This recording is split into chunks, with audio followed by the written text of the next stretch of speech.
రేపు మన నాయకుడు జగన్మోహన్ రెడ్డి గారు మన పల్నాడు జిల్లా సత్తెనపల్లి నియోజకవర్గానికి రెంటపాల గ్రామానికి ఈ రెడ్ బుక్ రాజ్యాంగానికి ఈ రెడ్ బుక్ పాలనకి పోలీసుల వేధింపులకు తట్టుకోలేక ఒక 38 సంవత్సరాల వయసున్నటువంటి నాగమల్లేశ్వరరావు అనేటువంటి యువకుడు పోలీసులు వేధింపులు తట్టుకోలేక ఆత్మహత్య చేసుకుని అది గత ఏడాది జరిగినటువంటి ఇన్సిడెంటు. మరి సంవత్సరం అయింది. ఆ కుటుంబము ఉన్నటువంటి బాధని వాళ్ళ యొక్క భావాన్ని జగన్మోహన్ రెడ్డి గారికి వినిపించి వారు గుర్తుగా ఆ అబ్బాయి గుర్తుగా ఆ గ్రామంలో ఒక విగ్రహాన్ని ఏర్పాటు చేసుకొని దానికోసము దాన్ని జగన్మోహన్ రెడ్డి గారిని ఆ కుటుంబ సభ్యులు కలిసి మరి ఈ నేపథ్యంలో జగన్మోహన్ రెడ్డి గారు రెంటపాలకు వచ్చి ఆ కుటుంబానికి భరోసాగా అండగా ఉంటూ మరి ఆ విగ్రహావిష్కరణ చేయడానికి జగన్మోహన్ రెడ్డి గారు రానున్నారు. ఇప్పుడు ఇక్కడ జరుగుతున్నటువంటి పరిస్థితులు కానీ ఇక్కడ ఉన్నటువంటి జిల్లాలో అందరికీ కూడా తెలుసు.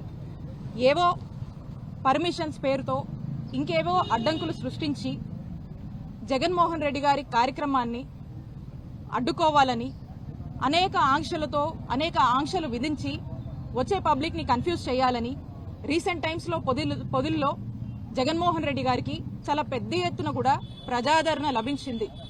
చాలా పెద్ద ఎత్తున కూడా వైఎస్ఆర్ కాంగ్రెస్ పార్టీకి రాష్ట్రంలో మద్దతు దొరుకుతుంది.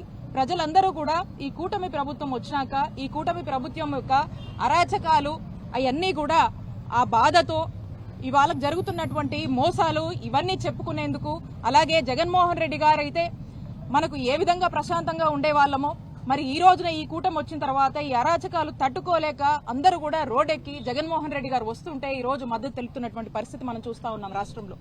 మరి ఇలాంటి పరిస్థితుల్లో ప్రజలు స్వచ్ఛందంగా న్యాచురల్ గా జగన్మోహన్ రెడ్డి గారు లాంటి ఒక మంచి చరిష్మా ఉన్నటువంటి నాయకుడు జగన్మోహన్ రెడ్డి గారు అంటేనే జనం. మరి ఆయన వస్తున్నాడు అంటేనే ఎవరు ఏమి ఆర్గనైజ్ చేయాల్సినటువంటి అవసరం లేదు, ఎవరు ఏం చెప్పాల్సినటువంటి అవసరం లేదు. న్యాచురల్ గా జనం అనేది ఈజ్ అ క్రౌడ్ పుల్లర్.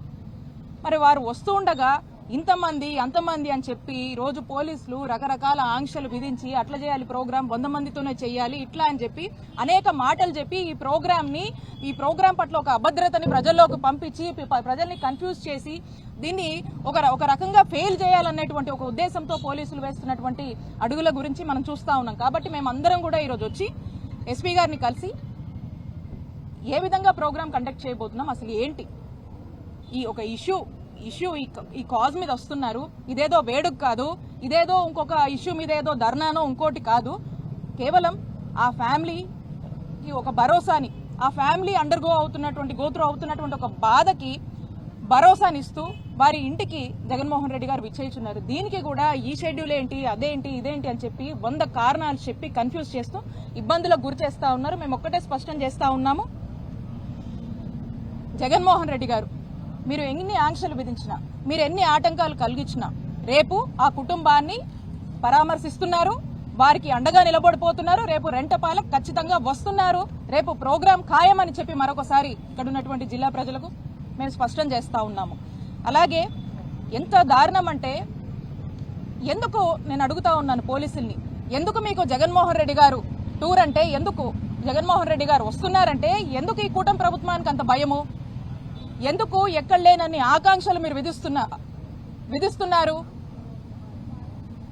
ఏమన్నా ఎమర్జెన్సీలో ఉన్నామా? అక్కడ బార్కెట్స్, ఇక్కడ బార్కెట్స్, చుట్టూరు బార్కెట్స్, ఇన్ని పెట్టండి అన్ని పెట్టండి, అక్కడ రెస్ట్రిక్ట్ చేయండి, ఇటు నుంచి రావద్దు అటు నుంచి రావద్దు అని చెప్తా ఉన్నారు. మన రాష్ట్రం ఏమైనా ఎమర్జెన్సీలో ఉందా అని నేను ప్రశ్నిస్తా ఉన్నాను ఈ పోలీసుల్ని. కాబట్టి ఎట్టి పరిస్థితుల్లో మీరు ఎన్ని విధించినా, మీరు ఎన్ని ఆటంకాలు కల్పించినా జగన్మోహన్ రెడ్డి గారు రావటం ఖాయమని స్పష్టం చేస్తా ఉన్నాము. అలాగే మేము చూస్తా ఉన్నాము, ఈ ట్రావెల్స్ వాళ్ళకి ఫోన్లు చేసి చెప్తున్నారంట, ఆటోలకు ఫోన్లు చేసి చెప్తున్నారంట, లోకల్ గా ఎక్కడికక్కడ పోలీసులు గానీ వీళ్ళంతా కూడా మీరు పంపొద్దు, మీరు పెట్టొద్దు, మీరు గనక ఎవరన్నా మీ వెహికల్స్ యూజ్ చేసుకుంటే మిమ్మల్ని కేసులు పెడతాం, మీ వెహికల్స్ లాక్కెళ్తున్నామని ఈ విధమైనటువంటి భయభ్రాంతులకు కామన్ మ్యాన్ ఈ రోజు గురి చేస్తున్నారు. అంత అవసరం ఏముంది? ఎందుకు అంత భయం? అంటే కూటమి ప్రభుత్వము ఫెయిల్ అవుతుంది, జనాదరణ అనేది ఈరోజు వైఎస్ఆర్ కాంగ్రెస్ పార్టీకి నాయకుడు జగన్మోహన్ రెడ్డి గారికి పెరుగుతుంది. మీరు చేస్తున్నటువంటి అరాచక పాలన తట్టుకోలేక ఈరోజు జనం రోడ్డెక్కుతున్నారు. రోడ్డెక్కి వాళ్ళ యొక్క బాధల్ని వాళ్ళకు నమ్మకం ఉన్నటువంటి, వాళ్లకు న్యాయం చేస్తాడని నమ్మకం ఉన్నటువంటి ఒక నాయకుడికి చెప్పుకోవడానికి రోడెక్కుతుంటే మీరు ఇదంతా కంట్రోల్ చేయాలి, ఈ గవర్నమెంట్ ఫెయిలియర్ అనేది కూటమి ప్రభుత్వం ఫెయిల్ అవుతుందని పబ్లిక్ గ్రహిస్తున్నారు, మంచి గ్రాఫ్ వస్తుంది, వైఎస్ఆర్సీపీకి ఒక గ్రాఫ్ పెరుగుతుంది, కాబట్టి దీన్ని మొత్తం కనపడకుండా చేయాలని చెప్పడానికే ఈ ఆంక్షలు విధిస్తా ఉన్నారు. ఖచ్చితంగా మేము చెప్తా ఉన్నాము, ఏదేమైనప్పటికీ రేపటి ప్రోగ్రాం జగన్మోహన్ రెడ్డి గారు వస్తున్నారు. ఇదే కాదు, ఇదే కుటుంబానికి కాదు, ఇలా అన్యాయంగా ఇలా ఏ ఇబ్బందుల్లో ఉండి ఎవ్వరు బాధపడినా అలాంటి కుటుంబాలకు ఇక్కడే కాదు రాష్ట్రంలో ఎక్కడైనా కూడా మన నాయకుడు జగన్మోహన్ రెడ్డి గారు ఖచ్చితంగా వస్తారు, పరామర్శిస్తారు, ఆ కుటుంబాలను ఆదుకుంటారు, అండగా నిలబడుతున్నారని చెప్తున్నాము. ఇక దీని మీద ధ్యాస లేదు వీళ్ళకి.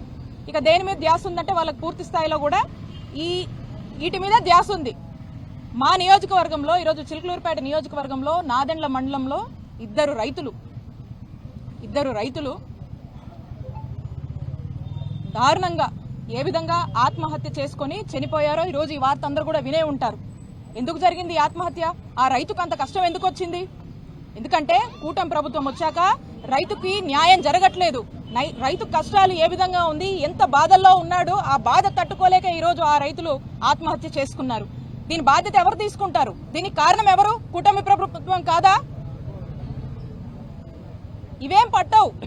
ఇప్పుడు ఇలాంటి డిస్టర్బెన్స్లు చేయాలి, రెడ్ బుక్ రాజ్యాంగం అమలు చేయాలి, జగన్ గారి ప్రోగ్రామ్ వస్తే జనాలను అడ్డుకోవాలి, దీని మీద ఉన్నటువంటి ఫోకస్ దేని మీద లేదు, పబ్లిక్ మీద లేదు, పబ్లిక్ ఇంట్రెస్ట్ కోసం పనిచేసే దీనికి లేదు, ప్రజలకు కావాల్సినటువంటి పనుల మీద లేదు, సామాన్యుడికి ఏదన్నా మంచి చేద్దామన్నటువంటి ఆలోచన లేదు. ఎంతసేపు ఇలాంటి రాజకీయాల మీద అన్వాంటెడ్ గా వేస్ట్ ఆఫ్ టైం అనొచ్చు, అలాంటి వాటి మీద ఫుల్ టైం పెట్టి పనిచేసి మరి ఇలా ఆత్మహత్య చేసుకున్న వారికి, ఆ రైతులకు భరోసాగా ఉందామని, ఇంకెవరో కూడా చేసుకోకుండా రైతులను ఆదుకుందామని గాని, ఇంకే రంగంలో ఉన్న వాళ్ళైనా ఆదుకుందామని గాని ఇంతైనా ఆలోచన లేదు. ఇప్పటికైనా ఈ ప్రభుత్వం మేలుకోవాలని తెలియజేసుకుంటున్నాము.